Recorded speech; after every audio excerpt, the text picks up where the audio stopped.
Hello, good morning. My name is Senator Donzella James, and I'm your senator representing the 35th District of Georgia, also known as God's country. And I hope this message finds you enjoying this beautiful spring season as we approach another hot Georgia summer.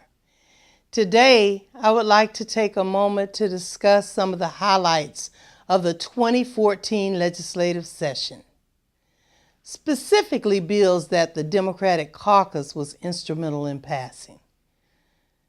Senate Bill 383, also known as the Return of the Deceased Property Bill, was passed to ensure that the personal items of a deceased person are returned to the family instead of being retained by a coroner or discarded.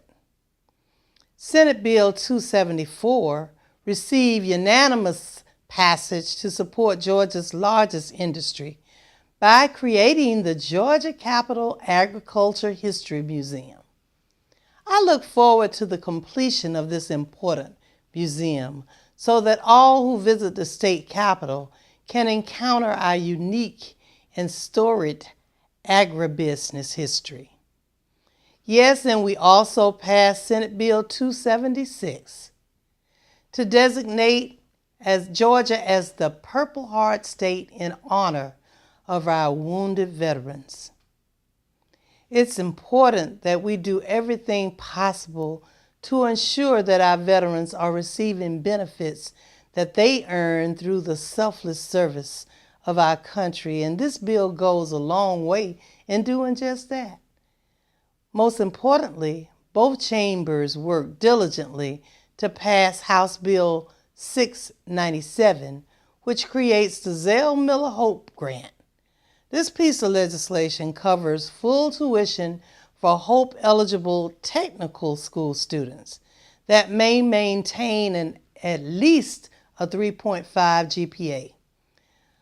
While the measure doesn't completely fix the reforms to the Hope Scholarship plan that was thwarted by Republican leadership, the measure helps to restore access to technical schools that saw a 50% fall off in attendance during the last year. So let's put our people back to work in Georgia. Our young people need to be job ready immediately after high school, but at least be able to go to technical school so that they can be productive citizens.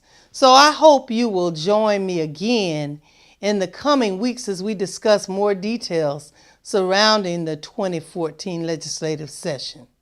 Although we had numerous legislative achievements, there are also several bills I was seriously concerned about, and I look forward to digging deeper into these pieces of legislation with you, my constituents from the 35th District.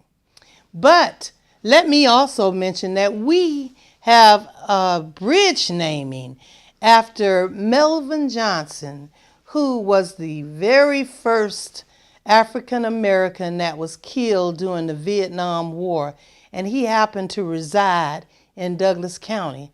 Also, he was the first citizen of Douglas County to have passed. He was a star football player and a star student. He has a wonderful family who has deep roots in Douglas County, which is part of the 35th District.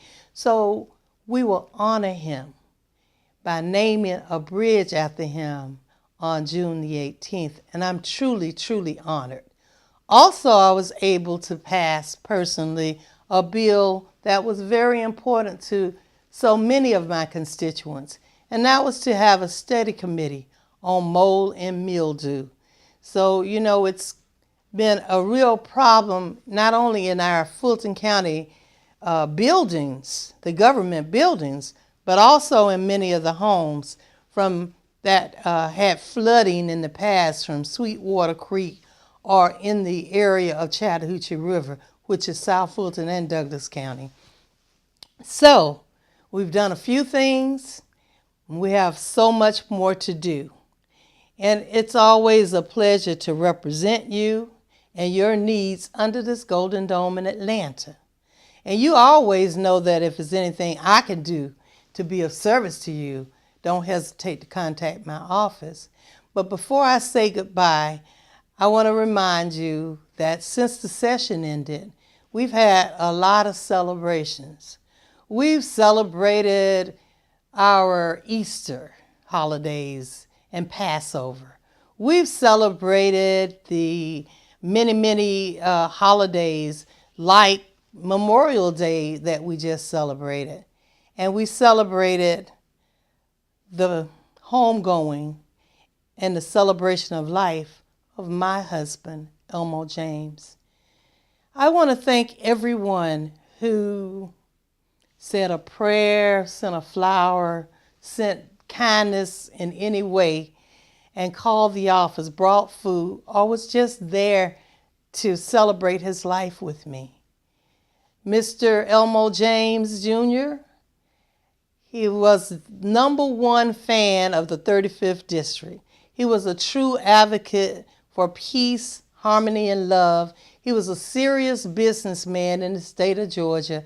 Not only a great businessman, but a retired air traffic controller where he worked for more than 14 years. So he did quite a bit. I'm going to truly miss him. The 35th District will miss him. He was a true veteran, and he served during the war that we had in Vietnam. But he didn't actually go to combat. So he's done so many things in his short life, and we just give our love, respect, and honor to a great Georgian, an outstanding Georgia citizen who will be an ambassador in heaven for us right now. But I say to my husband Elmo and to all of those who have lost their lives and put their life on the line for this great state of Georgia in the United States, farewell. Maybe one day we'll see you in that wonderful, peaceful place called heaven. And I now end by saluting you.